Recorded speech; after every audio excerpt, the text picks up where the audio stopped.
sem retorno, sem nenhum som externo nos atrapalhando. Vamos, então, dar início. Boa noite, doutora Daniele, minha xará. Eu sou a doutora Daniele Santos, hoje você aqui é mediadora, honrosamente.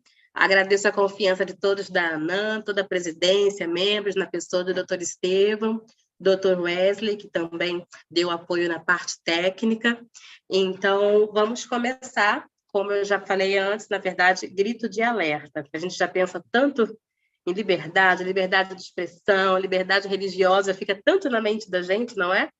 Que não é grito de liberdade, embora estejamos sempre gritando realmente por liberdade, por igualdade e equidade. Mas, na verdade, é a terceira edição do grito de alerta. É isso. E hoje, conosco, a doutora Daniele Carvalho, que ela é advogada, ela é representante da ANAM no Distrito Federal, ela é professora universitária, especialista e mestranda em Direito Constitucional. Ela é graduada em filosofia também, além de advogada, e foi aprovada como cotista na MPU, no STJ, no TRF, entre outros, além de ser uma grande palestrante que hoje vai compartilhar conosco um tema muito importante, muito relevante, causa burburinho, temos muita branquitude se utilizando erradamente, indevidamente, do que falaremos hoje, que é o letramento racial, as cotas em concursos públicos. Então, com a palavra agora, a doutora Daniele Carvalho, para falar conosco a respeito desse tema. Doutora, a palavra é sua.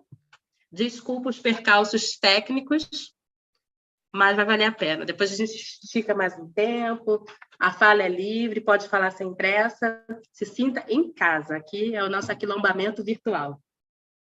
Inicialmente, eu quero agradecer à equipe do Clã da Liberdade por propiciar esse poder de fala para que nós possamos reunir os nossos irmãos a fim de nos informarmos, a fim de debatermos sobre um assunto que é tão caro para a sociedade, que é o sistema de cotas e a aplicabilidade de forma assertiva.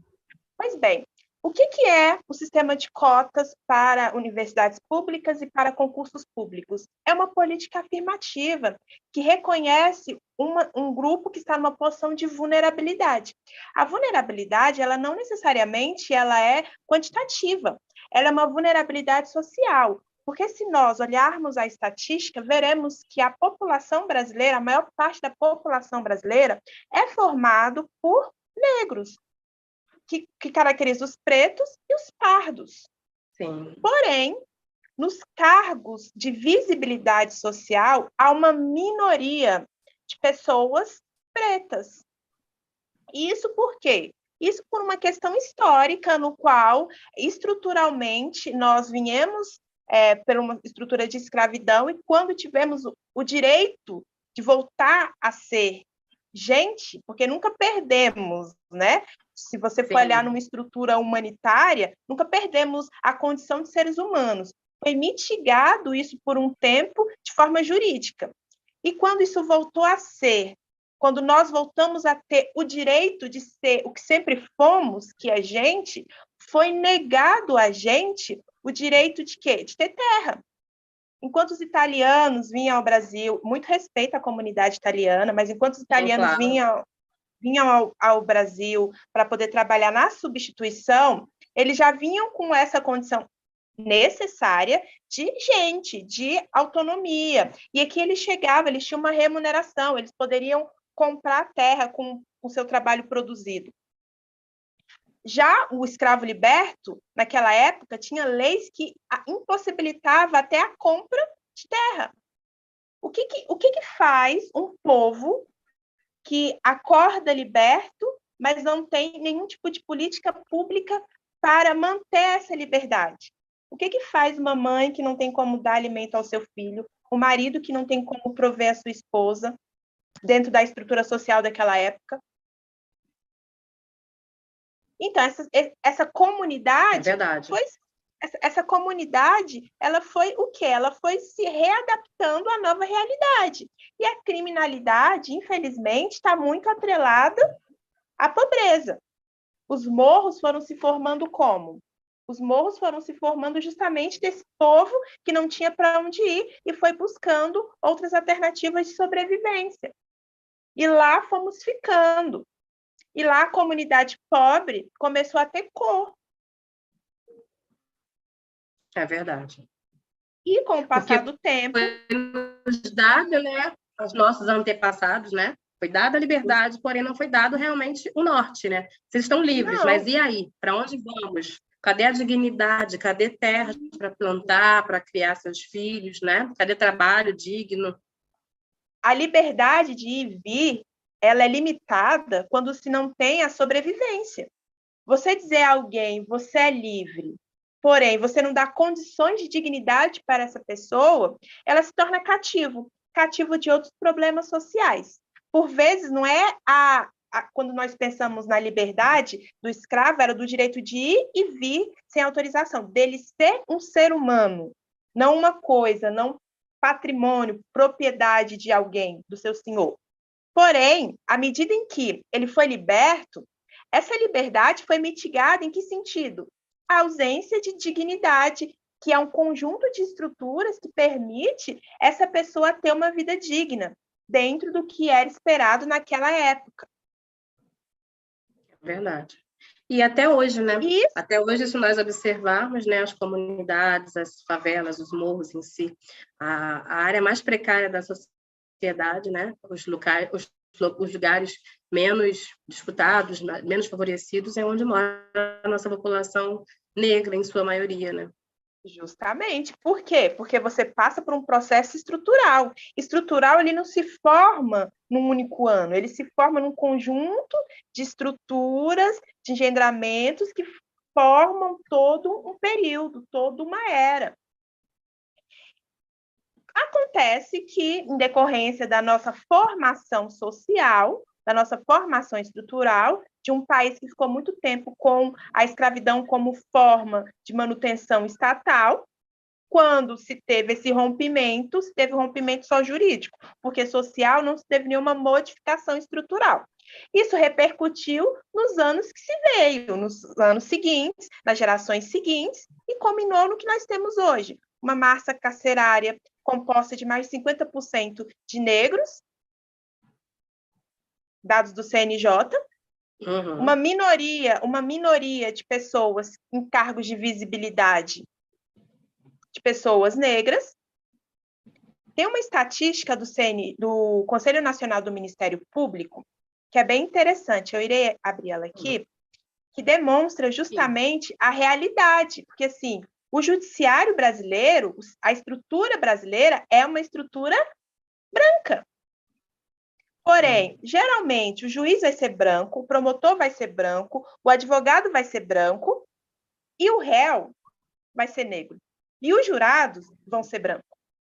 E que bom que a população branca esteja numa situação social considerável, financeiramente, estruturalmente. Não é uma questão de um apartheid ao inverso que nós queremos. É só trazer uma paridade, porque a igualdade, de fato, nunca vai existir pela nossa própria estrutura humana. Mas se nós conseguirmos dar mais visibilidade, se nós tivermos mais negros nessas posições, se um negro numa posição de poder ainda não for olhado como algo de estranheza, aí sim nós estaremos mudando de fato a estrutura, permitindo que todos os segmentos coabitem entre si. E as políticas afirmativas vêm justamente nessa ideia de trazer o quê? De afirmar que existe um problema estrutural que precisa ser corrigido. A política afirmativa, ela é uma tentativa de resolver a problemática dessas pessoas que já estão aqui, precisando se ingressar no sistema. Sem negar que nós também precisamos modificar a própria estrutura, que é modificar a estrutura educacional. Quando nós falamos de modificar a estrutura educacional e social, porque se você para pensar, vou pegar aqui, eu sempre dou esse exemplo para os meus alunos. Você pega aqui, vou pegar aqui Brasília, que é o meu local, e você coloca no seu lugar de vivência. Vou pegar uma periferia de Brasília, onde a dona Maria, ela tem 4 filhos, talvez ela é mãe solteira, ou, infelizmente, o marido tem problemas do alcoolismo. Ela trabalha como diarista numa casa no qual ela tem que sair 3, 4 horas da manhã para poder chegar lá na casa da sua patroa às 7 horas da manhã. Ela deixa os seus filhos sozinhos em casa, porque ela precisa sair para prover o sustento deles. E a criança e o adolescente vai para a escola pública geralmente não é uma escola integrada, ele vai estudar, mas de manhã, ou se ele estuda de manhã à tarde, ele vai ficar a tarde inteira sem ter o que fazer, e ao contrário também. E ali ele começa a ser aliciado pelo tráfico. Em contrapartida, aí eu vou dizer que Dona Maria tem uma filha, a Kathleen, exemplo, e Kathleen tem 15 anos. Com 15 anos, Kathleen engravida. Quando Kathleen tiver 18, ela já tem 2 filhos. Em contrapartida, Dona Maria passou a vida inteira cuidando de Mariana. Mariana, aos 18, está entrando na Universidade Federal. Os pais estão fazendo uma festa porque ela entrou para fazer medicina. Kathleen e Mariana, às vezes, moram menos de 25 quilômetros de distância. Mas Mariana já viajou vários países da Europa. Mariana já fala vários idiomas. Mariana, aos 23 anos, formada, se quiser não fazer residência, já pode entrar no mercado de trabalho ganhando aí seus 15, 16, 20 mil reais, que é a média salarial de um médico, e deve ser bem remunerado pelas atribuições e pelo tempo de dedicação que eles devem ter. É justa a remuneração. Porém, Kathleen, aos 18, com 2 filhos, parou de estudar, o que Kathleen vai ter para trabalhar? Os subempregos, que são empregos dignos, mas que não são empregos remunerados. Que não é uma profissão. Ninguém nasce querendo determinados empregos. A situação nos leva para aqueles empregos como uma questão de sobrevivência. São dignos, são, inegável. Mas, infelizmente, eles não dão potencialidade de crescimento. E aí, Kathleen e Mariana, com a mesma idade, com vivências diferentes. Enquanto talvez Mariana, se quiser, vai ter seus filhos, começar a ter seus filhos aos 30, aos 32 anos, talvez depois de casado, talvez não, se quiser uma maternidade solo. A Kathleen, talvez nessa idade já tenha mais 3 filhos, talvez não tenha casado, talvez seja um pai de cada um, porque é a realidade de muitas meninas da periferia, que é negada a elas o direito de sonhar. Porque o que elas têm ali para divertimento? Por vezes é o baile, por vezes é o namoro, porque o namoro ele dá uma certa, ele dá um certo prazer, ele dá uma certa alegria. Elas são uma adolescente. E quando nós falamos dessa disparidade social, quando nós falamos dessas questões, é a política afirmativa já entendendo que, estruturalmente, a Kathleen ela precisa, sim, de um banquinho para alcançar determinados cargos, porque já é um mérito Kathleen terminar o ensino médio, por todos os empecilhos que Kathleen vai ter que enfrentar. Evidentemente que Mariana passar numa federal também é um mérito, porque ela se dedicou a isso. Porém, ela vai ter uma facilidade de estrutural. Alimentação de qualidade, uma educação de qualidade, um cursinho bom. Às vezes ela nem vai ter que pegar ônibus, os pais vão levar, ou ela vai conseguir vir de aplicativo de transporte. Ela vai ter uma facilidade maior. Isso quando Mariana não ganhar um carro aos 18, né? Para poder ir. Quando Mariana. Justamente. Então, essas vivências de Mariana e de Kathleen, que representam várias e várias meninas e meninos, eu peguei um exemplo de meninas, mas poderíamos falar de um exemplo de meninos, podemos falar que Dona Maria tem Kathleen, Dona Maria também tem o Tiago, que infelizmente, pela ausência física da mãe, porque estava trabalhando, entrou na criminalidade, então Dona Maria tem que ir lá visitar o seu filho que está preso, começou ali menor de idade, e a vida foi engatilhando, e quando fez a maioridade, continuou, infelizmente, nessa vivência, por ausência de oportunidades mesmo, enquanto a mãe de Mariana está formando outro filho. Essa é a estrutura que a pobreza propicia. Isso não vem de agora, não vem dessa geração, vem de toda a formação social que o Brasil se estruturou com a estrutura da escravidão. E aí chegamos nas políticas afirmativas. Fala-se muito sobre cotas, porque elas são as mais evidentes. Há outras políticas afirmativas. Então, assim, quando Kathleen consegue se formar no ensino médio, consegue uma bolsa para conseguir terminar a faculdade, vem um outro empecilho, que é as fraudes no sistema. Nossa, O sistema, ele existe? Ele é válido? Ele existe, ele é válido e ele está modificando muito a questão da estrutura. O problema é que o sistema de cota, como tudo que ocorre, ele tem suas fragilidades, ele tem suas disfunções. E as disfunções nós só conseguimos observar quando está em prática, está efetivo. E a partir disso, nós começamos a observar que essa política afirmativa do sistema de cotas, que é para abarcar pretos e pardos, ou seja, o grupo negro, né? Ela está frágil, no sentido que nós estamos tendo um índice muito grande de pessoas que se autodeclaram pretos, negros, na verdade, sim. Negros, né, porque engloba pretos e pardos, que autodeclaram negros, contudo, socialmente não são lidos assim. O racismo estrutural é um racismo visual. Não importa se o seu filho, você é uma mulher negra, nós somos mulheres negras, e eventualmente nós nos relacionamos com homens brancos e nossos filhos possam nascer brancos. Aquela criança, aquele rapaz ou aquela moça, se ela for branca, ela não vai sofrer o racismo como uma criança negra, porque o racismo no Brasil, ele não é da genética, ele é visual, ele é do que como essa pessoa se identifica socialmente. Tanto é que eu tenho um colega, ele é um negão retinto, de 2 metros, o Dani, e ele agora é servidor do STJ.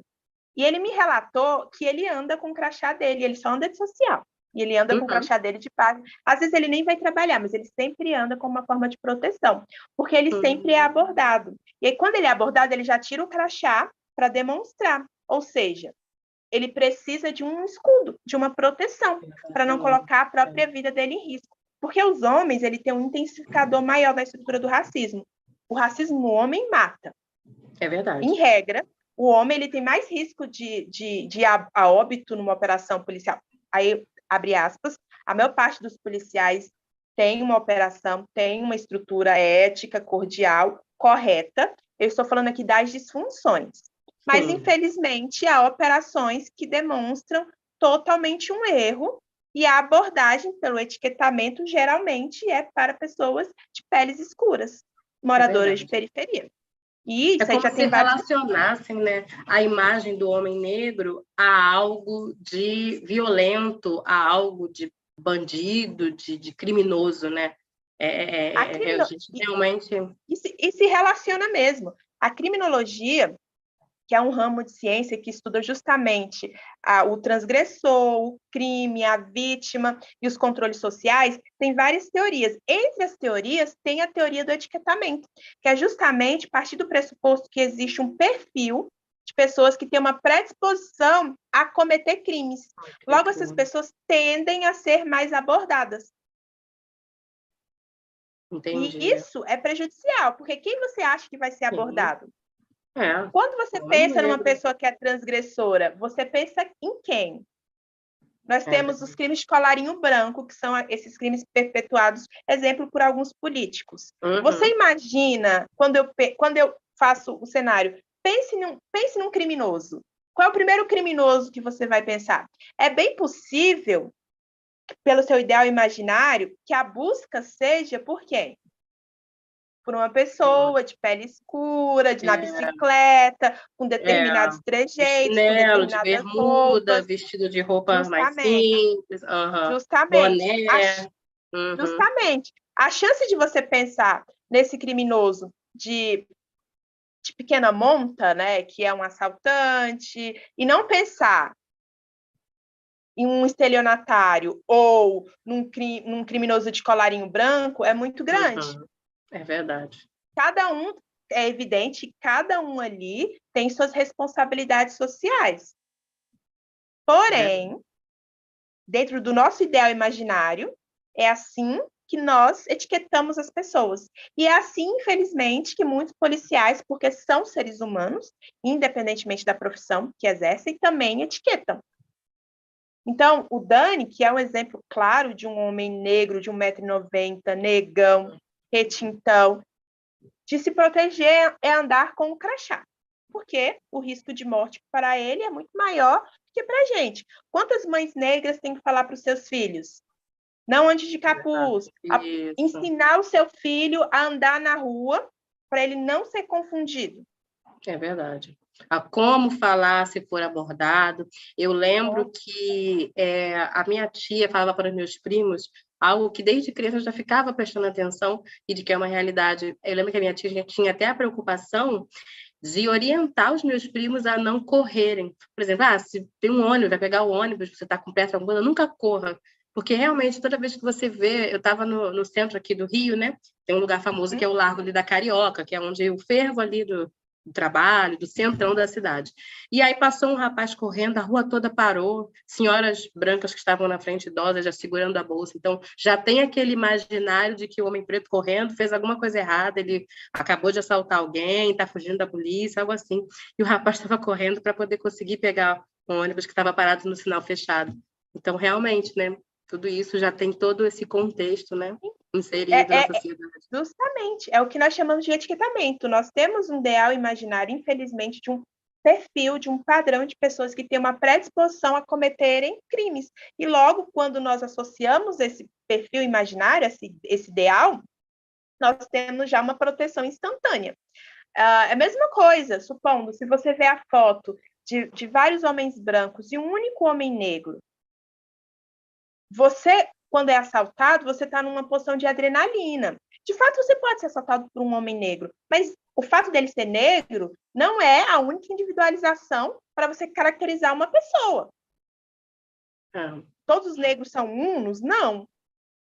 Porém, se você colocar 4 imagens de um homem branco e um homem negro, mesmo que seja diferente daquele que te assaltou, talvez a chance de você reconhecer esse homem negro só pelo trejeito é muito grande.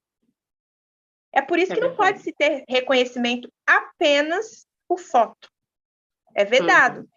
Justamente para evitar determinados reconhecimentos errôneos e que uma pessoa, eventualmente, pudesse vir a ser condenada meramente por uma foto. Acontece muito aqui no Rio. No Rio é uma das coisas assim, mais terríveis que acontecem, é essa questão. Né? Que não deveria, né? E todo esse cenário que nós recortamos é só para dizer o porquê da importância da política de cotas. De cotas, Porque que até é tão mesmo... questionada, né? Então, realmente, você deu aqui uma aula do porquê.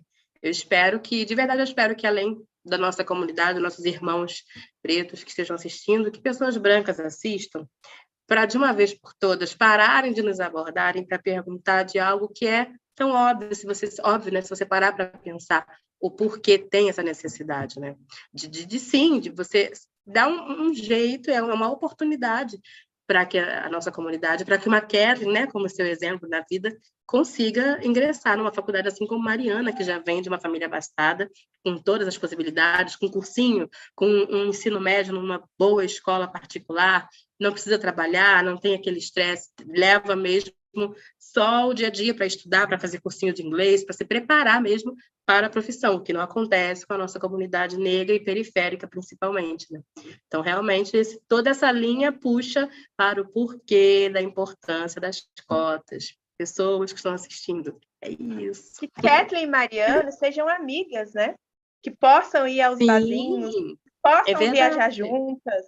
Kathleen e Mariana possam ir uma ao casamento da outra, se quiserem casar. Que Kathleen e Mariana possam ser parceiras de profissão.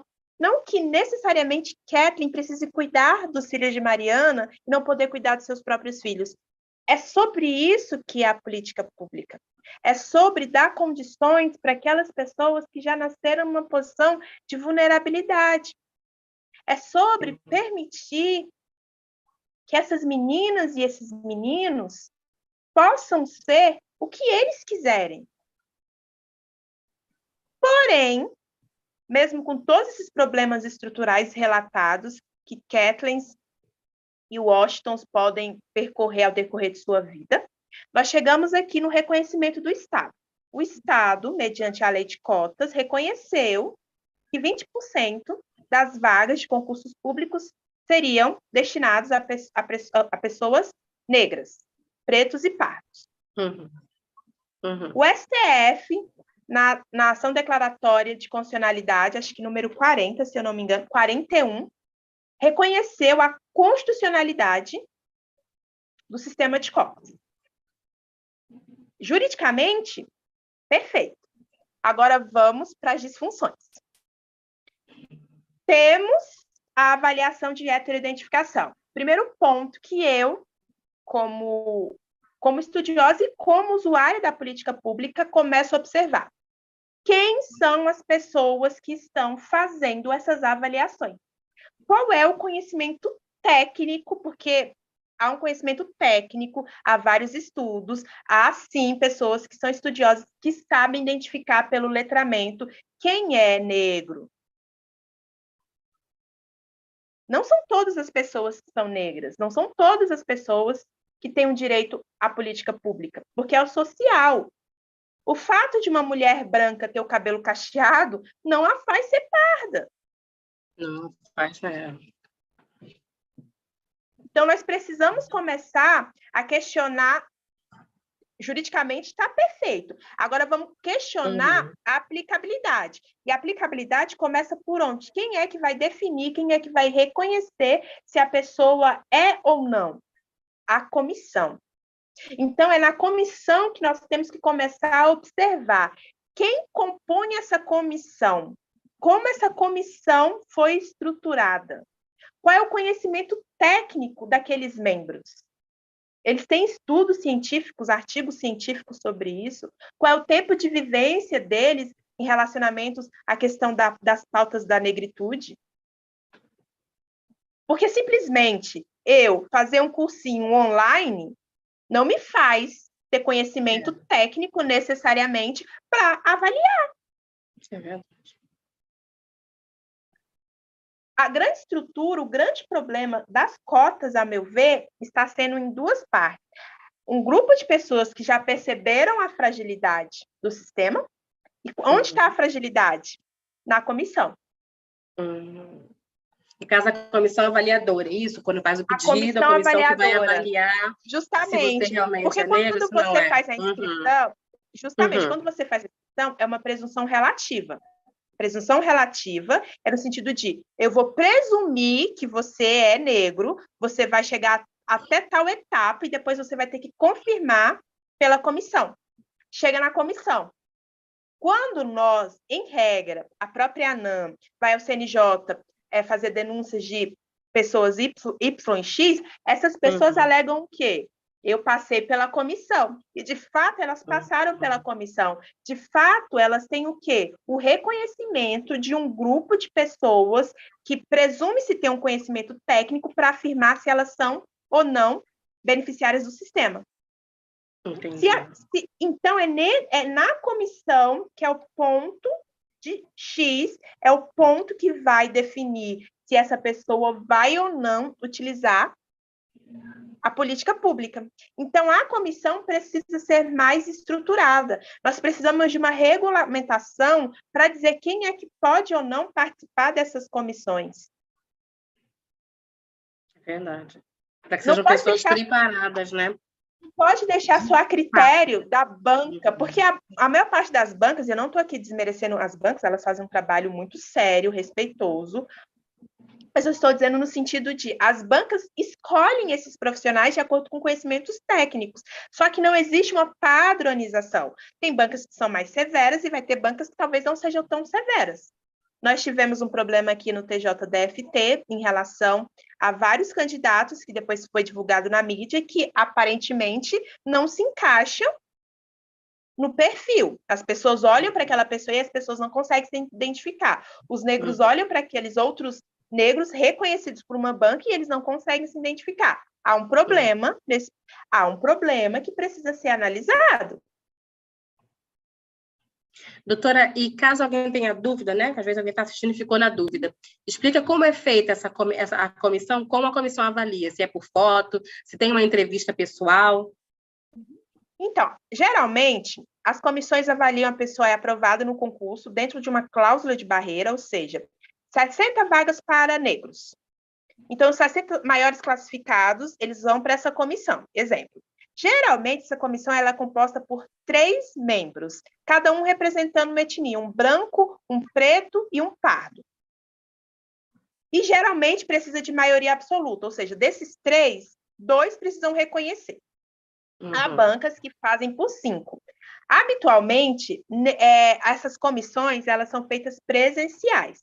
Mas, como não há regulamentação, há comissões que são feitas via foto ou online, que eu acho um absurdo. Sim. Que a tecnologia você fazer alteração. Justamente, que eu acho um absurdo.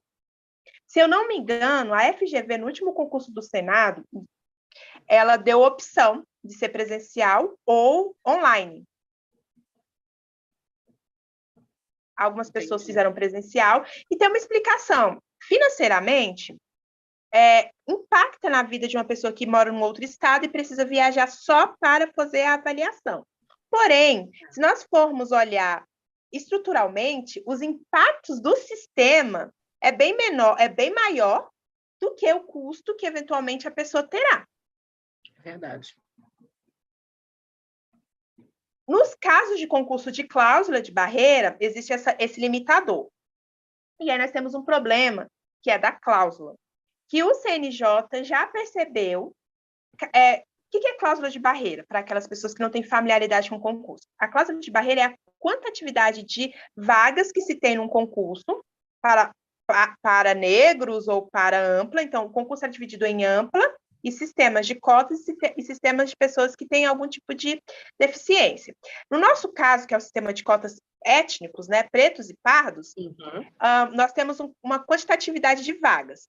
As pessoas que se declararam lá no início do concurso, as maiores classificadas, elas vão ocupar essas vagas e elas vão para onde? Elas vão fazer a análise pela avaliação da comissão. Aí nós temos o segundo problema. Vamos supor que a comissão elimine determinadas pessoas. Essas eliminadas, elas ocuparam as vagas dos pretos e pardos que não conseguiram alcançar a nota suficiente. Então, não é reclassificado. Se nós tínhamos 40 vagas, 20 pessoas foram eliminadas, só as 20 seguem. Um outro problema quando nós temos cláusulas de barreira. E eu passei por essa situação aqui no concurso da Unidef, na Faculdade Distrital do Distrito Federal, a faculdade pública.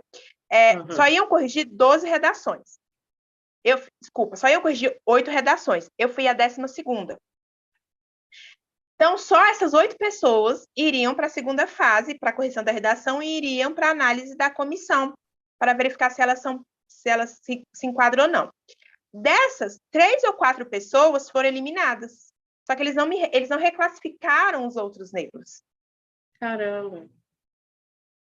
Você entende que nós temos um problema aqui da comissão, que pode avaliar alguém que não se encaixa no requisito porque não é não negro, ou quando ela reprova, porque quando ela reprova, os negros que deveriam ter o direito de utilizar a política pública não vão utilizar porque não vai ser reclassificado. É o segundo problema que nós temos em relação ao sistema, que precisa ser verificado. O que concursos de carreira, como a magistratura, fez? Retirou a cláusula de barreira e colocou uma pontuação mínima. Todos os candidatos que se declararem negros e tirarem 60 pontos de 100 vão para a segunda fase. Por quê? Porque dessa forma, todos vão. Aí vão para a segunda fase, fazem lá as peças, e antes da oral, geralmente, faz a avaliação. Porém, nesse caso, todos pretos foram aqueles que não são considerados negros, e foram também, vão ser eliminados, mas os negros que foram e não vão ser eliminados, porque todos foram. O CNJ, já percebendo a fragilidade, já, por resolução, resolveu essa problemática. O Conselho Nacional do Ministério Público também já propôs essa modificação. Alguns ministérios públicos já não têm mais cláusula de barreira. Exemplo, claro, o Ministério Público de São Paulo, que a prova vai ocorrer esse ano, ele já retirou a cláusula de barreira. Tirou 50 pontos de 100, segue. Eu fiz Ministério Público do Amazonas, teve cláusula de barreira, eu fiquei com 66, a cláusula foi em 67. Sendo que fiquei por um ponto para seguir na fase, para promotor. Sendo que eu tive que mandar um e-mail para o CESP, pedindo para eles corrigirem a classificação. Por quê? Porque no edital falava que a pessoa que tinha sido aprovada na ampla, o cotista aprovado na ampla, em qualquer fase, ocuparia a vaga da ampla. O CESP classificou a pessoa que tinha ocupado, o cotista que ocupou a vaga da ampla, ele classificou como também ocupou a vaga do cotista, fazendo que várias pessoas que teriam direito não pudessem seguir nas fases. Aí o CESP, pouco tempo antes, porque a segunda fase vai ser agora esse mês, acho que é a partir do dia 15, 4, 5 dias atrás, eles pegaram e retificaram, modificando, de fato, as pessoas que tinham direito da utilização das cotas para ir para a segunda fase. Mas você pensa em impacto financeiro de uma pessoa? A pessoa inicialmente acreditou que não iria para a segunda fase, não se programou para comprar passagem, por vezes parou de estudar, porque viu que o nome dela não tinha sido... Então, assim, voltou a estudar para uma primeira fase. Quando há esse erro, que demora 10 dias para ser resolvido, isso impacta o candidato. Ele já não vai na posição de igualdade. O outro problema aqui foi que vai dar judicialização, a meu ver, ou reclamação no CNJ, Ministério Público de Santa Catarina. A resolução a resolução do Conselho Nacional do Ministério Público diz que o cotista que é aprovado, o cotista que é aprovado na ampla não deve usar as vagas das cotas, porque você diz o seguinte: todos os cotistas aprovados na ampla, supondo, o último cotista da ampla foi em 70, pontuação 70. Então, você vai começar a contar os cotistas para ocupar as vagas das cotas, só quem está abaixo de 70. Então, você abarca cotistas na ampla e você abarca cotistas na própria cota. Quando você tira isso, os cotistas bem mais classificados, que iriam para a ampla de qualquer forma, eles ocupam as vagas das cotas, fazendo que os cotistas que não conseguiriam chegar na ampla não ocupassem a vaga. Então, você tem uma diminuição de cotista. E aí, no final do concurso, chega 2, 3, 4 cotistas no máximo. O Conselho Nacional do Ministério Público vai justamente nesse sentido. O cotista que passou na ampla não vai utilizar as vagas das cotas. Veio o edital do Ministério Público de Santa Catarina e diz o quê? Que o cotista que passou na ampla vai ser classificado também nas cotas. Isso vai ter uma diminuição de cotistas. Num estado onde tem uma minoria de pessoas negras, até porque é um estado com uma população majoritariamente branca, tem uma minoria de pessoas negras em determinados cargos de visibilidade, que é um dos estados que mais precisa criar uma política pública para dar mais visibilidade a esses grupos. Um dos estados, né? Então, assim, essa problemática toda precisa ser resolvida para, de fato, a população começar a ter como eu poderia dizer, ter essa facilidade maior de ingressar em determinados cargos. Não é uma facilidade, é uma possibilidade maior, porque não é fácil. Hoje, para você fazer um concurso de carreira, você tem que pagar uma taxa de R$300, uma taxa aí de avião, um ticket de avião aí R$700, de 300 mais 700, mais estadia. São 3, 4 concursos por semana. A população negra, mesmo a população que conseguiu se formar, o advogado, ele às vezes não entra em grandes escritórios, ele sobrevive de poucas causas, ele não tem um nome, ele não tem uma facilidade de outras pessoas. Como é que essa população vai conseguir manter custos elevados dessa forma para fazer concurso de carreira? É verdade. E atrelado Não toda entra como sócio, né, em grandes escritórios, né? e atrelado toda essa problemática, toda essa dificuldade, e começa lá a dificuldade do menino sobreviver até determinada idade, dentro de uma periferia, sendo negro, se formar, conseguir uma bolsa para fazer faculdade, terminar a faculdade, ter o curso de pagar a OAB, por vezes ele não tem nem o dinheiro para pagar a taxa para fazer a OAB, fazer a OAB, se estabilizar no mercado para conseguir sobreviver e pagar, e conseguir sobreviver, se estabilizar, para depois pensar em começar a fazer concurso de carreira. Aí quando ele consegue, a gente chega no problema, que é a quantidade de fraudes, ou o sistema dificultando. Porque quem cria essas normas? Quem cria normas do CNJ? Quem cria as normas do Conselho Nacional do Ministério Público? São pessoas brancas. Pessoas brancas. Porque a maioria daquelas pessoas que conseguiram chegar ali são pessoas brancas. Então, nós ainda estamos numa situação de muita dificuldade, porque atrelada a toda essa problemática estrutural, nós temos as falhas do sistema. O sistema de cotas é excelente, o sistema de cotas cria mecanismos das pessoas modificarem a sua vida, modificarem a sociedade, permitirem que meninos e meninas possam sonhar, porque visualidade, você vê alguém que parece contigo num determinado cargo, lhe dá a sensação que você também pode chegar lá. É verdade. Atrelado a toda essa problemática, vem as fraudes, que nós, população negra, precisamos combater. A ANAM faz isso com maestria, a ANAM conseguiu um precedente que foi assim, uma bandeira, que foi em relação a uma denúncia no CNJ, né, em relação a um juiz, a um candidato a juiz, acho que, se eu não me engano, ele estava sendo empossado, e foi suspenso a posse dele, justamente para verificar se ele se caracterizava ou não como uma pessoa negra, que deveria ter o direito, e o CNJ julgou que não, que socialmente ele não era lido assim. E a Rosa Weber, na decisão dela, foi maravilhosa. Ela falou, o racismo no Brasil é visual. Então, como modificar essa estrutura? Só nós nos reunimos, percebemos quais são as falhas e falarmos para que possa haver as modificações. As modificações, a meu ver, estrutural seria modificar, fazer uma regulamentação no sistema da comissão, para que essa regulamentação, pessoas tivessem requisitos específicos, que essa comissão não fosse composta por 3 membros, mas sim por 5 membros, e que desses 5, no mínimo 4, avaliasse a pessoa como negra. Sim. E que nos concursos de carreira, Ministério Público, Defensoria Pública, Delegado e Ministério Público retirassem a cláusula de barreira. Assim, dessa forma, nós conseguiríamos, de fato, melhorar a situação, diminuir as disfunções. Porque fraude sempre haverá. Só que criando mecanismos mais contundentes, nós podemos diminuir.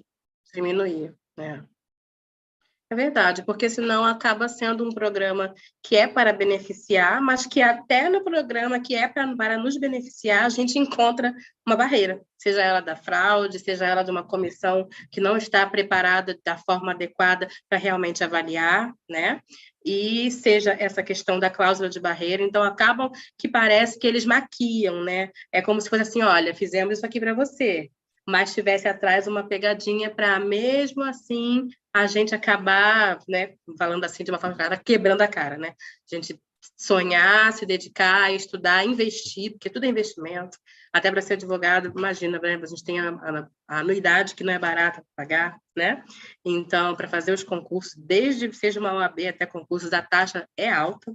Então, é um investimento que a pessoa faz, além de todo o sonho, né? A parte psíquica ali, né? Que muitas vezes abala, né? A pessoa pensar, poxa, eu estou aqui, estou vendo lá uma pessoa não negra numa posição que deveria estar, né? Uma pessoa igual a mim, eu ou um outro colega negro. Então, realmente. Então, a doutora, então, elencaria esses 3 aí como os principais, então, de mudanças, ajustes para realmente funcionar o programa. Justamente. Esses ajustes, eles vão tirar as disfunções do programa, eles vão facilitar para que nós possamos realmente abarcar as pessoas que, de fato, necessitam da política pública. É reconhecer que a política pública ela já foi reconhecida como necessária, ela já foi declarada como constitucional, juridicamente está vencido. Agora nós temos que vencer a aplicabilidade, criando mecanismos para coibir as fraudes, talvez criar ali uma tipificação penal para as pessoas que eventualmente fraudam. Com uma tipificação penal, a pessoa ela vai ter receio, porque ela sabe que determinados cargos, se ela estiver respondendo um processo, ela já não vai poder acessá-los. Então, ela vai pensar 2 vezes em incorrer num crime. Ou pelo menos numa infração penal. Numa contravenção, perdão. É verdade. Criar a tipificação... Criar esse temor, né? É justamente uma tipificação penal ali, uma regulamentação da comissão, uma quebra de barreira dos concursos de cláusula, que tem cláusula de barreira de Ministério Público, delegado, desses concursos de carreira, já facilitaria e já permitiria uma modificação estrutural imensa. Nós iríamos ver a diferença da modificação do sistema de cotas durante esses 10 anos, está vigorando aí quase 10 anos, para os 10 anos seguintes, com essas modificações, daqui 10 anos seguintes, de fato, seria mais comum ver negros juízes, negros promotores, negros delegados, negros em outros cargos de poder e de visibilidade. E uma diminuição sistêmica das fraudes. É verdade. É o que a gente mais sonha, né, doutora? Porque, nossa, é tão pouco ou quase nulo. Aqui no Rio eu vejo, às vezes, uma vez na vida, algum juiz, um promotor, uma delegada. O Rio tem uma população considerável, né, de pessoas negras. E também somos um grande número na área jurídica, né? Eu conheço tantos advogados negros que prestam concurso e não conseguem chegar até lá. Muitas vezes a gente, na carreira jurídica, acaba parando ali na advocacia mesmo, né? A gente não consegue seguir para uma magistratura, para algo assim. Então, realmente, é o que a gente sonha, né? Porque aí sim, até eu sinto que até para sermos compreendidos perante, né, uma sustentação oral, algo assim, né, no dia a dia do trabalho, seria diferente, né? Ter um outro lá.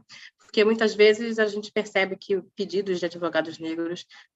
Eu já vi isso, né, na prática, assim, já entrei com uma ação, uma amiga branca advogada com uma ação parecida, e o valor, né, de ganho de causa, dano moral dela foi quase o triplo do que eu, né, na minha causa consegui. E isso faz até você ficar desvalorizado perante o cliente, né? Tanto que muitas vezes os clientes acabam preferindo procurar escritórios grandes de homens brancos do que um escritório de uma mulher preta. E tudo isso, né, tá dentro aí do que a gente está falando, né? Tudo. Todo esse recorte estrutural da visibilidade social, ele é uma vivência do negro e do branco, cada um com sua estrutura. Então, assim, o branco, a branquitude, ele tem as suas características e é o que nós chamamos do pacto da branquitude, né? Ele tem lá a sua visibilidade social, a sua aceitação social. Em contrapartida, o negro, ele tem as suas limitações que decorre justamente pelo pacto da branquitude. Que, a meu ver, as pessoas, eu parto de uma linha que o branco e o negro, eles têm que coabitar de forma harmônica, que as relações afetivas, sociais, elas precisam ser integradas. Eu não parto de uma linha da segregação, muito pelo contrário. Sim, eu também não. Eu parto de uma linha da integração. Sim. Porém, mesmo que haja integração, é necessário haver o reconhecimento da fragilidade de um determinado grupo. Eu não posso querer que uma pessoa, um atleta de alto rendimento, corra igual a uma pessoa, um corredor de rua que faz por hobby. O corredor de rua que faz por hobby, ele nunca vai conseguir competir de igual maneira com um corredor de alto rendimento, porque eles têm condicionamentos diferentes, toda uma estrutura de treino diferente.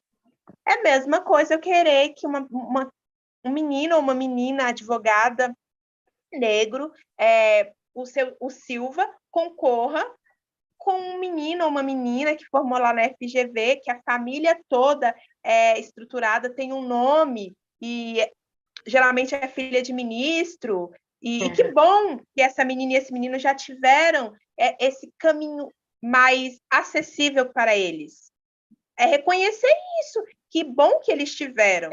Porém, esse grupo não tem, então eu preciso, o Estado, criar mecanismos para que essa pessoa tenha um banquinho para conseguir ver o muro, porque senão ela não vai chegar no muro.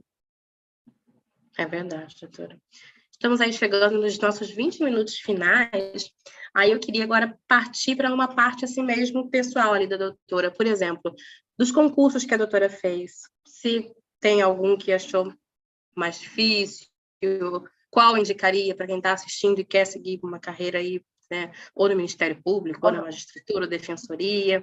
E eu vi, né, até quando lhe apresentei no seu card, né, STJ, MPU, e aí, conta para a gente um pouquinho como foi, se encontrou muitas barreiras ali nessa questão do que a gente conversou aqui, seja na questão da nota de corte, seja na questão mesmo da comissão avaliadora. Fala um pouquinho para a gente sobre isso.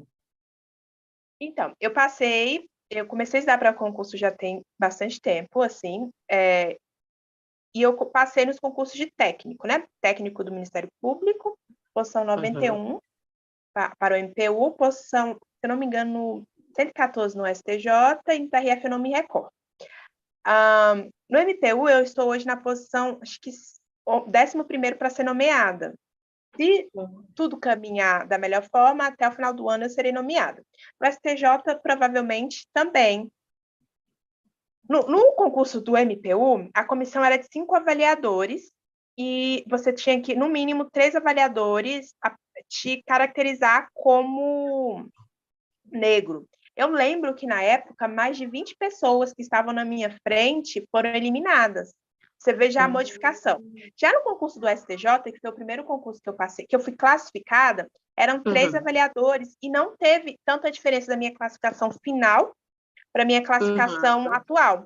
Então, assim, se eu não me engano, saiu 6, 7 pessoas. Você já começa a perceber a diferença de 5 para 3 avaliadores. Não estou dizendo que os avaliadores não avaliaram de forma correta, eu só estou apenas fazendo uma menção da diferenciação de pessoas que foram eliminadas. Teve uma diferenciação. E os concursos à época era legislação, português, era uma forma de estudo diferente. Quando eu passei nesses concursos, aí eu comecei a estudar para carreira. E foi nesse momento que eu vi a diferença, porque quando eu fazia concurso para técnico, era mais comum encontrar pessoas negras. Pessoas negras conseguem, tem uma diminuição de pessoas que conseguem ensino médio? Tem, mas boa parte ainda consegue.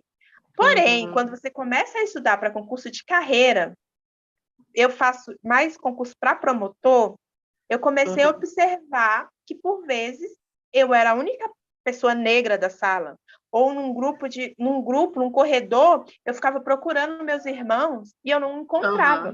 E sabe onde eu encontro os meus irmãos quando eu estou fazendo concurso de carreira? Eles estão trabalhando. Eles são chefe de sala. Segurança e chefe de sala. Eles são segurança.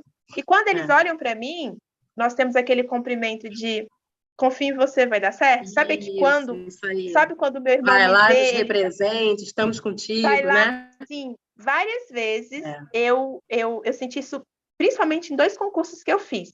Ministério Público de Minas Gerais, que também não conseguia ver uma quantidade de pessoas negras, infelizmente. E um rapazinho, ele era chefe de sala. Quando ele me viu, ele olhou assim, ele arregalou o olho e me deu aquele sorriso assim. Não pode demonstrar nada, mas eu senti o sorriso de cumprimento dele. Não era um sorriso apenas de cumprimento, obrigada por estar aqui. E lá no Ministério Público de Santa Catarina, que foi assim, o Ministério Público que, de fato, eu mais não senti, até pelo Estado, né? Eu verdade. Eu não via pessoas negras. Eu não via pessoas negras. Eu procurava desesperadamente, eu não via. Na minha sala não tinha, mas pelo contrário, as pessoas eram ruivas, loiras. Eu andava nos corredores procurando, eu não conseguia encontrar meus irmãos. E tinha um senhor, na verdade, não era um rapaz, não, era um senhor, ele deveria ter uns 50 anos, ele era fiscal de uma outra sala. Quando ele me viu entrando para minha sala, assim, eu olhei para trás, ele olhou para mim assim, me deu aquele sorriso de obrigada por me representar. Então, é ali, quando eu fui na mesma cidade, eu fui num café, eu não via pessoas negras sentadas nas mesas, mas as duas atendentes que me atenderam eram negras. Então, assim, você começa a observar que você encontra pessoas negras, sim, mas você encontra as pessoas negras servindo. E eu volto a dizer, há problema nesses trabalhos? Nenhum. Muito pelo contrário, são trabalhos dignos que permitem que as pessoas tenham uma vida digna. Porém, não são trabalhos remunerados como deveriam ser. A dona Maria, ela deveria que acorda 3 horas da manhã para pegar um ônibus para chegar às 7 horas de uma segunda-feira numa casa onde as pessoas não têm um mínimo de respeito por ela, porque comeram um sábado e domingo, ela sai daquela casa, ela deixa aquela casa sem um prato. Na segunda-feira, quando ela chega às 7 horas da manhã, a louça tá lá, esperando lá. Porque as pessoas simplesmente não entendem que não há problema em lavar um prato. Eu estou pagando, então essa pessoa tem que me servir. Então, dessa forma, é por isso que os filhos de Donas Marias, eles precisam assegurar a aposentadoria dessa mãe. Eles precisam ter condições de permitir que ela vá à praia, permitir que ela tenha um convênio, permitir que ela consiga perceber que a vida é muito mais do que trabalhar 10 horas por dia, cuidando da casa de outras pessoas, que por vezes não dá o mínimo de respeito e valor que ela deveria ter, remunerando-a de forma decente, tratando-a de forma decente, colocando ela como uma pessoa da família. Porque quando eu abro a minha porta da minha casa para uma pessoa ser inserida lá dentro, ela faz parte da minha família. Ela está na minha vivência social do dia a dia. É verdade.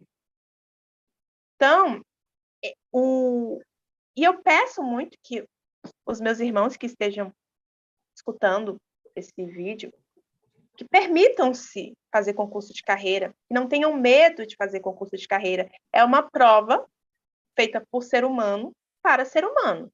Ou seja, pode ser difícil?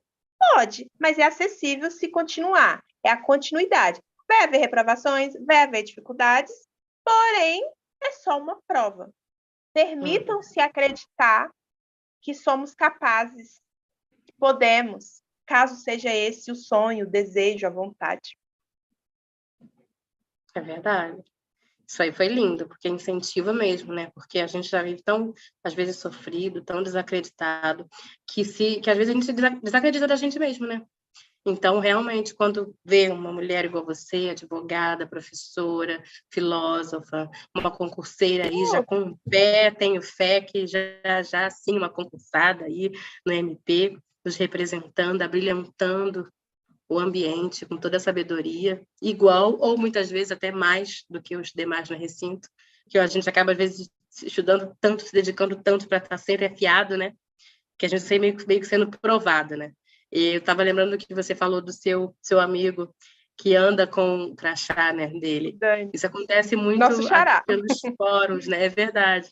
Acontece muito aqui pelos fóruns, né? É típico aquela pergunta de se você pode estar toda de social, vestidinha, que vão perguntar: a senhora está com advogado? A senhora é parte? Então, muitas vezes, você já entra com a carteirinha na mão para que as pessoas não precisem perguntar, né? A sociedade tem essa dúvida ainda, né? Não consegue nos enxergar a imagem de uma pessoa negra como de um cargo alto, né? Nós temos mais uma problemática, que é há pessoas que têm mais facilidade para andar entre a branquitude. São aquelas pessoas que... Então, os negros com a pele mais clara. Os negros com a pele mais clara, com uma estrutura de um rosto... Isso, com uma estrutura de um rosto mais fino. Então, essas pessoas, elas têm uma facilidade maior de andar entre a branquitude. É verdade. E porque é a questão do colorismo, né? Quanto mais perto do branco você é, mais aceito socialmente você se encontra. É verdade. O Dani, ele é um homem negro de 1,90 m, retinto. Logo, ele se afasta totalmente do que é a branquitude. Verdade. O crachá é a proteção dele. Todos nós temos uma determinada proteção. Uhum. Tem um outro caso de uma amiga minha. Ela conta que ela foi aqui no TJ, estava ela e uma amiga. Ela é toda de social e a amiga branca com uma roupa mais simples, bem vestida, mas com uma roupa mais simples. Pergunte-me para quem o cliente se virou para perguntar e para cumprimentar como doutora. A branca, com certeza. A branca. E aí a amiga falou, não sou advogada. Quem é advogada é a doutora Bárbara. Isso me surgiu. Sempre teremos casos e mais casos, né? Uhum. Não, sempre teremos casos e mais casos como esse, que por vezes não parece ser da estrutura do racismo estrutural, mas é você não perceber que determinada pessoa está em determinado cargo.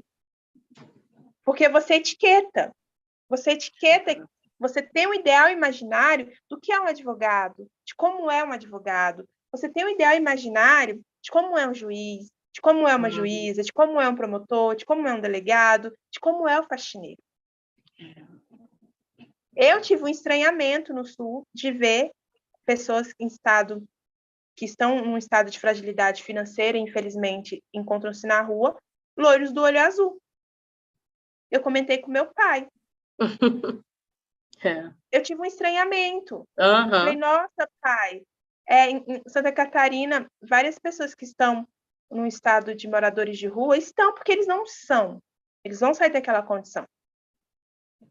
É só um momento ali de fragilidade da vida deles. Eles são loiros do olho azul. Aí meu pai olhou assim para mim. Minha filha? Eu falei, Por quê? Porque quando a gente etiqueta, nós também somos seres humanos. Nós etiquetamos também. Tem até um caso de uma criança negra que fica na rua. Quantas pessoas param para perguntar o porquê que essa criança está na rua? E quanto tempo? E uma criança branca que está na rua, várias pessoas param, perguntam onde está o pai dessa criança, a mãe dessa criança, o responsável dessa criança, percebem ali uma estranheza de uma criança tão pequena estar sozinha. Em contrapartida, quando é a criança negra. E aí a nossa eterna... Me fugiu o nome dela agora... Canta, né? A pele negra, a Elza Soares, obrigada. Isso, obrigada. Me fugiu o nome dela. A pele negra é a carne mais barata do mercado. Eu sei de qual, eu vi esse experimento social, o vídeo, né? Colocaram duas menininhas da mesma idade, uma negra e uma branca. E, inclusive, pasme, né? Eu fiquei assim, vendo que realmente a gente acaba meio que o subconsciente.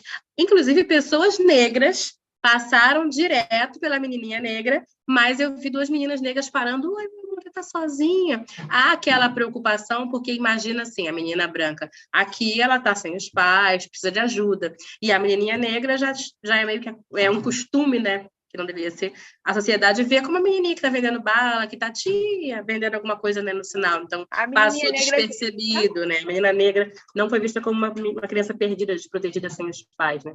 Foi vista ali como algo... Justamente. A menina negra já faz parte do cenário. E aí nós entramos naquilo que é normal e é comum.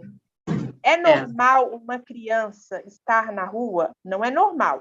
Sempre criticaremos o fato de uma criança ou um ser humano, qualquer que seja a idade, estar no estado de mendicância. Sim. Porém, é comum uma criança negra nesse estado? É comum. É normal, não é normal, mas é comum. É fácil de se ver.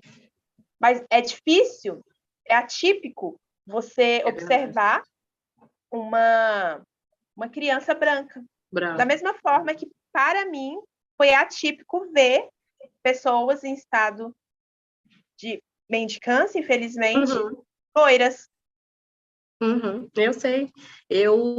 Em 2015, 2016, não me recordo, eu estive em Florianópolis. E eu passei pelo mesmo espanto que a doutora, porque a maior parte da população ali na cidade, eu não via pessoas negras, a maioria eram pessoas brancas e alguns argentinos, porque é próximo, então muita gente da Argentina, nas praias, nos restaurantes, nos lugares, nem nos cargos de servir, né, de garçonetes, postos de gasolina, nem ali você não via pessoas negras, era muito, muito raro, assim, eu me sentia meio esquisita, assim, nos lugares, a gente fica buscando, né, um igual, e aí, realmente, e eu também fiquei espantada quando eu vi um senhor, assim, loiro, tipo, Rodrigo Hilbert da vida, e em situação de rua, então, realmente, a gente acaba tendo aquela estranheza, né, porque não é comum, talvez pelo meu estado, seu também, são estados onde não tem isso, né, da gente ver muitas pessoas loiras do olho azul. E sobre esse negócio do colorismo, né? A escala do colorismo, me surgiu uma dúvida que pode ser uma dúvida, talvez não sem relevância, mas vou perguntar. Da mesma forma que a comissão, às vezes, aprova não negros como cotistas, será que realmente pessoas negras de pele clara, ou os pardos, ou como você falou, que tenham cabelo liso, ou os traços finos, ou igual você, que lindamente é a nossa Rihanna aqui, com os olhos claros, acaba também, será que sendo barrado? Será que ocorre, já soube de algo do tipo, de você ser negro, mas você ter alguma característica mais próxima do colorismo ali na escala da branquitude, você não é negro. E não... Eu vi um caso que eu não tive contato pessoal, que foi de uma moça que é nitidamente parda. Ela até participava de movimentos em relação ao sistema de cotas, em relação à proteção à população negra, e ela foi barrada numa universidade federal. E, de fato, ela era uma mulher parda. O problema é que nós temos que entender que nós temos o negro, que é o pardo, o preto, e o mestiço, que não necessariamente é pardo. Porque o mestiço, ele pode ser pardo, mas o mestiço não necessariamente é pardo. Ele tem, socialmente, ele é lido como uma pessoa branca.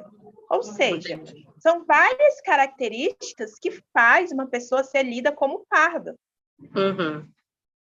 Se você vai a uma periferia, você não vai ter dúvida.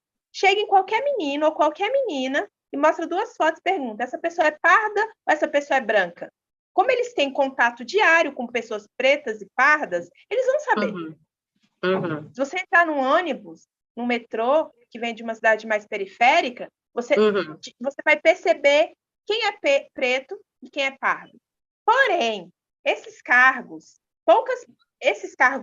principalmente de carreira, geralmente quem faz avaliação são os próprios membros.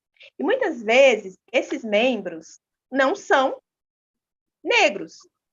Logo, e são muito brancos. Logo, qualquer pessoa que tenha uma diferenciaçãozinha deles e da vivência deles vai ser lida como pardo. E não é. Pardo não necessariamente. Todo mestiço é pardo. Não, desculpa. O mestiço, ele é o grupo, que nem todo mestiço é pardo. Vai ter pessoas que são pardas e vão ter pessoas que são lidas como pessoas brancas. Brancas, entendi. Por isso que nós precisamos desse conhecimento, desse letramento racial, a fim de justamente começarmos a ler as pessoas de uma forma mais correta. Porque muitas vezes as pessoas que se declaram como pardas, elas se veem como pardas. Entendi. Elas não se declaram por dolo, por vontade de fraudar o sistema. É porque elas se leem dessa forma. Leem ela dessa forma. Ah, mas a minha certidão de nascimento está lá que eu sou parda. Ah, mas a minha mãe é negra e meu pai é branco. O meu cabelo é cacheadinho. Ou eu sou branca, mas o meu cabelo é crespo, logo eu sou parda. Entendi. Uma pessoa branca de cabelo afro, a chance dela sofrer racismo é mínimo. É verdade. Ela não perdeu. Também agora, e é uma crítica minha, que é pessoal, no sentido de é muito perigoso esse alargamento, a meu ver, de quem é pardo. pessoas andam se descobrindo negros aos 30 anos, pessoas andam se descobrindo negros em determinados lugares por causa de determinadas questões. Eu acho muito complexo, de fato, alguém se descobrir negro. Pessoas, elas sabem que são negras desde ali da infância. Porque ela é chamada, porque ela é xingada, porque o cabelo não é tão bonito. As meninas sabem que são negras, porque na listinha de meninas mais bonitas, elas eram ao inverso, elas eram as meninas mais feias. Mais feias.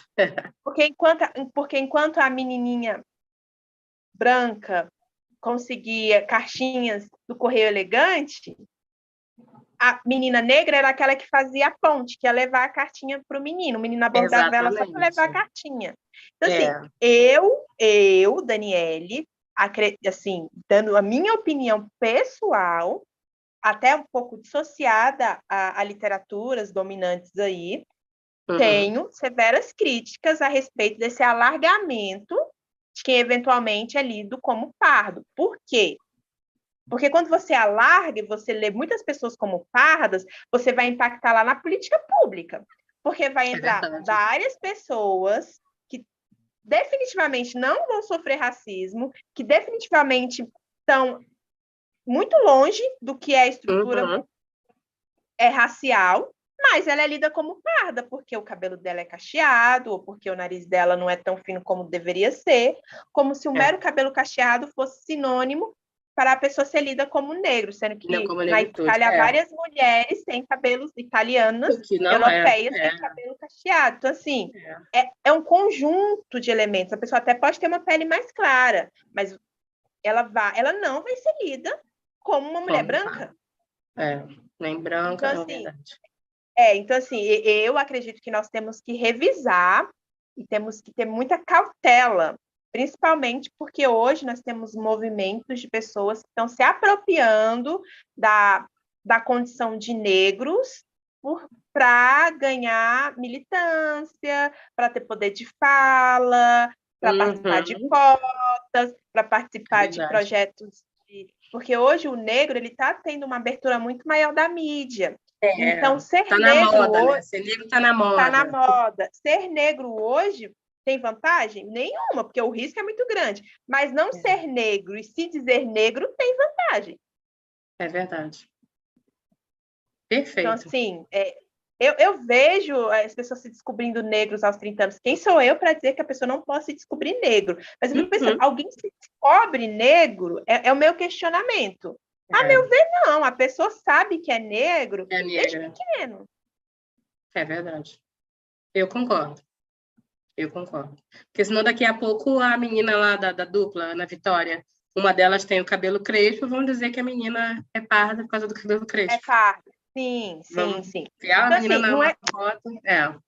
E aí eu volto, e eu também, eu sempre bato na tecla que nós temos que começar a tecer estatísticas separadas de negros, no sentido de pardos e pretos. Quantos pretos estão na penitenciária? Quantos pardos estão? E aí a gente pode até colocar o conjunto de negros. Mas eu preciso, porque o preto, ele sofre mais vulnerabilidade. Nós que temos a pele mais retinta, você até mais do que a minha, a pele, quanto mais escura ela é, mais vulnerável a pessoa se torna.